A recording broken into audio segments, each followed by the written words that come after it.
नमस्कार विद्यार्थियों, मैं डॉक्टर सुनीता गहलोत, सह आचार्य सम्राट पृथ्वीराज चौहान राजकीय महाविद्यालय अजमेर, एमए उत्तरार्ध द्वितीय प्रश्न पत्र आधुनिक काव्य की कक्षा में आपका स्वागत करती हूँ। प्रिय विद्यार्थियों, अपने पूर्व के व्याख्यानों में हम जयशंकर प्रसाद की कामायनी केन, चिंता, श्रद्धा और लज्जा सर के विषय में पढ़ चुके हैं। आज हम इसके अंतिम सर्ग, जो कि आपके कोर्स में है, का कथानक जानेंगे। इसके पश्चात इनके महत्वपूर्ण पद्यांशों की व्याख्या हम अपने अगले व्याख्यान में करेंगे। तो आइए देखते हैं कि कामायनी के इड़ा सर्ग में प्रसाद जी ने क्या कहा है।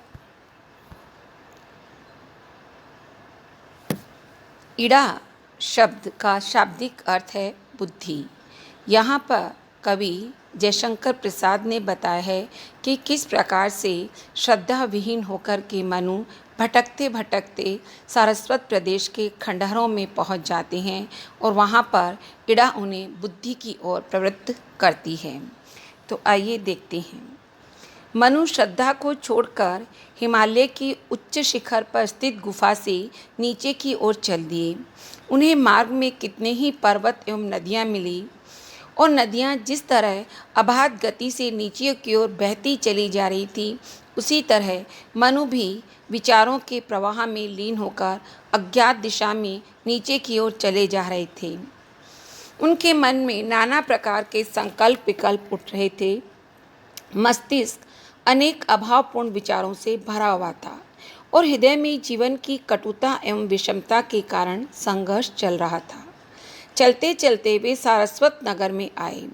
यह नगर भी भौतिक हलचल के कारण ध्वस्त हो चुका था, किंतु अभी कुछ खंडहर शेष थे, जिन्हें देखकर मनु को अपने अतीत जीवन का स्मरण हो आया और देव जाति के उत्कर्ष की गाथाएं उनके मस्तिष्क में चक्कर काटने लगीं। यह सारस्वत नगर देव संस्कृति का केंद्र था और सरस्वती नदी के किनारे बसा होने के कारण ही सारस्वत प्रदेश कहलाया। इसी सरस्वती नदी के किनारे देवेश इंद्र ने वत्रासुर का वध किया था। यहीं पर असुरों को पराजित करके इंद्र ने देवों के विस्तृत साम्राज्य की स्थापना की थी।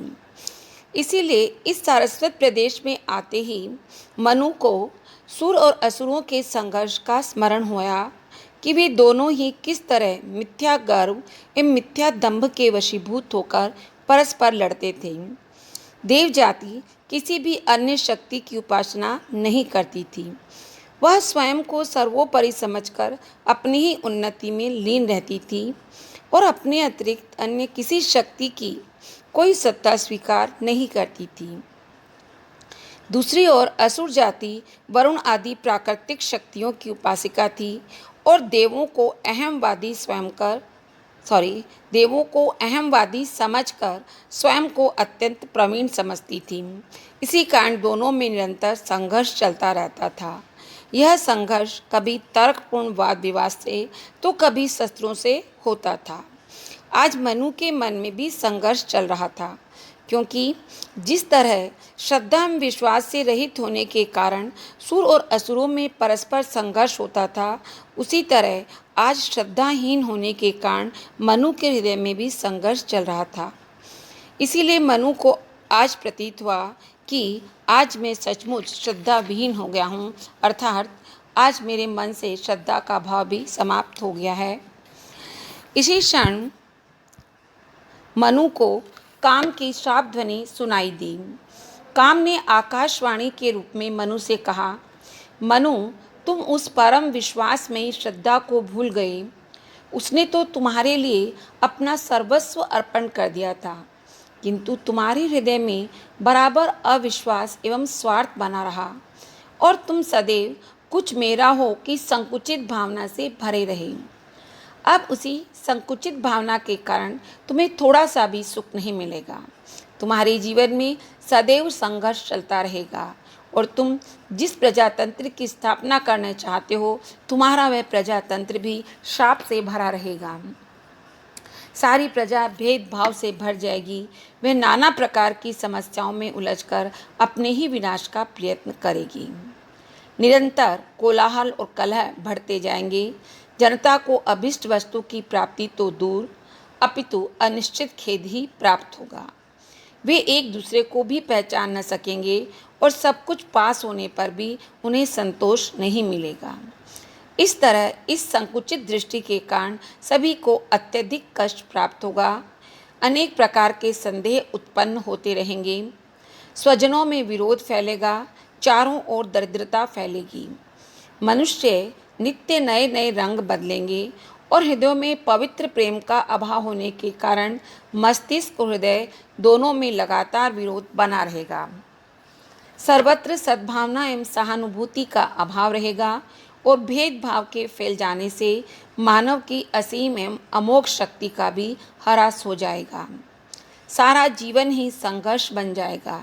जनता जरा मरण के चक्कर में पड़कर सदैव अशांत बनी रहेगी और तुम्हारी प्रजा यह रहस्य नहीं जान सकेगी कि जीवन में श्रद्धा युक्त रहने से ही यह भूमि कल्याणकारी बन सकती है, अन्यथा यह लोक संकट और संघर्ष से ही भरा रहता है।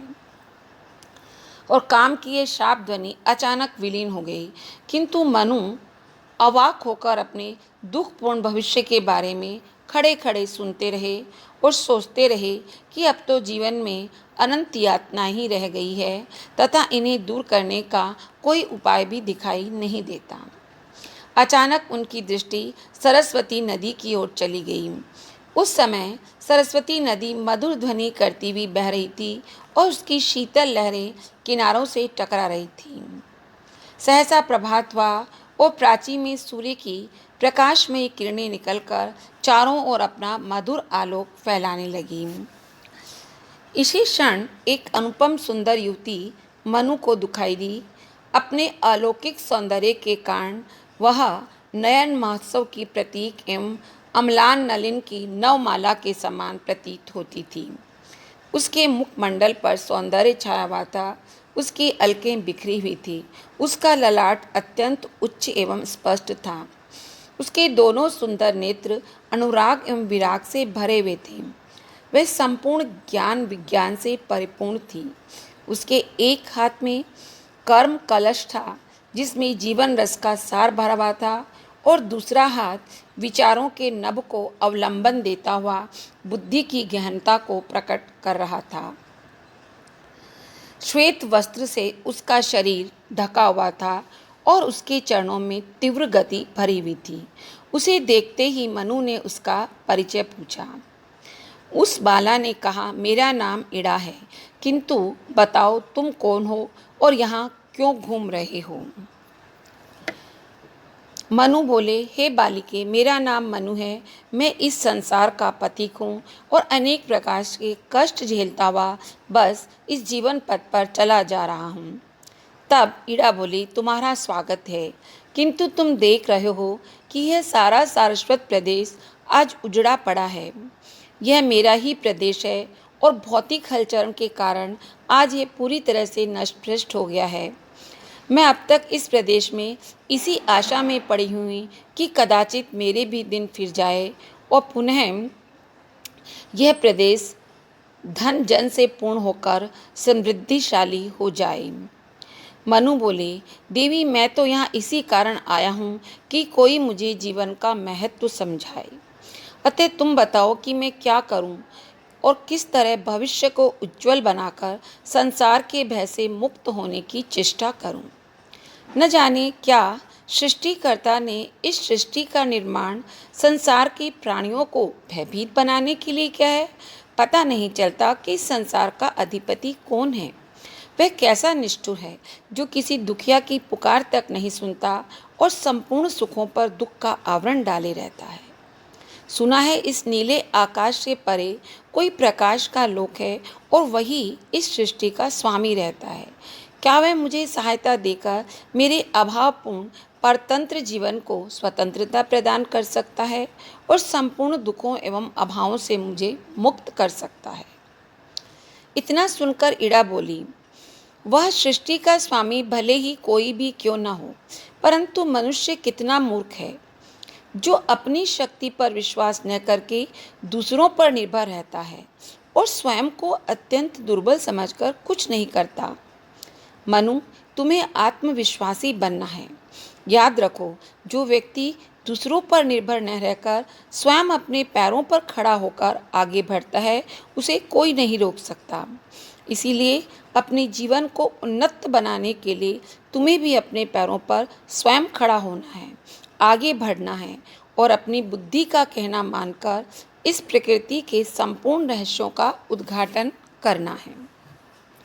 अतः आज मैं तुम्हें अपने इस सारस्वत प्रदेश का भार सौंपती हूँ और आशा करती हूँ कि तुम विज्ञान के सहारे अपने सतत प्रयत्नों द्वारा इसकी उन्नति करते हुए इस प्रदेश का ऐसा शासन करोगे जिससे कि तुम्हारा यश संपूर्ण विश्व में फैल जाएगा। इड़ा की ऐसी प्रेरणामयी वाणी सुनकर मनु के हृदय में नवीन स्फूर्ति का संचार हुआ। उन्होंने सारस्वत प्रदेश का भार अपने कंधों पर ले लिया और कहने लगे, हे इड़े, तुमने मेरे अंधकारपूर्ण जीवन में उषा के समान उदित होकर आज मेरे सोए हुए मनोभावों को पक्षियों की तरह जगा दिया है। आज मैं आत्मनिर्भर हो गया हूँ और अब मैं दूसरों का अवलंब छोड़कर बुद्धिवाद को अपनाता हूँ। आज मुझे ऐसा प्रतीत होता है मानो तुम्हारे रूप में मुझे बुद्धि ही प्राप्त हो गई हो। अब मेरे विकल्प भी संकल्प बन जाएंगे और मैं समस्त सुखों को सहज ही प्राप्त कर सकूंगा। तो ये था कामायनी के इड़ा सर्ग का संक्षिप्त कथानक और अब आइए देखते हैं इसकी समीक्षा। ध्यान से देखें तो यह संपूर्ण सर्ग अंतर्द्वंद प्रधान है। इसमें मनु के संघर्षपूर्ण जीवन का चित्र अंकित किया गया है और यह दिखाया गया है कि श्रद्धा विहीन होकर मनुष्य किस तरह इधर उधर भटकता हुआ अंत में बुद्धि का सहारा लेता है, किंतु बुद्धि के क्षेत्र में पहुंचकर विज्ञान के सहारे भौतिक सुखों की लालसा में पागल होकर न तो संसार के किसी भी नियामक को कुछ समझता है और न उसे किसी दूसरे पर विश्वास रहता है, अपितु वह आत्मनिर्भर होकर अपनी ही सुख सुविधा का ध्यान रखता हुआ सदैव सारे सुखों को अपने तक ही सीमित रखने का प्रयत्न करता रहता है। इसमें मनु को जो काम की शाप ध्वनि भी सुनाई दी थी वह अत्यंत महत्वपूर्ण है, जिसमें स्पष्ट रूप से ये बताया गया है कि जो मानव श्रद्धा या विश्वासमयी गृहिणी का परित्याग करके सुख की खोज में अन्य किसी स्त्री का अवलंबन लेता है वह कभी सुखी नहीं रह सकता, क्योंकि श्रद्धा विहीन मनुष्य का सारा जीवन नष्ट हो जाता है और वह स्वार्थ, दंभ, काम तथा अहंकार के वशीभूत होकर अपने भविष्य को बिगाड़ लेता है।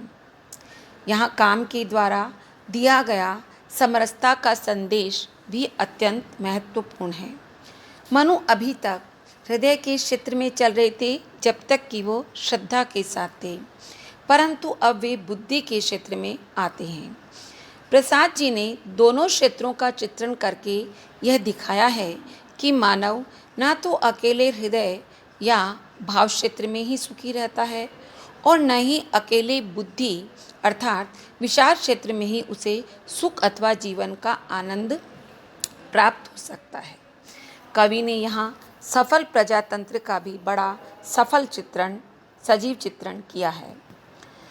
कला की दृष्टि से भी यह संपूर्ण सर्ग अत्यंत ही उत्कृष्ट बन पड़ा है।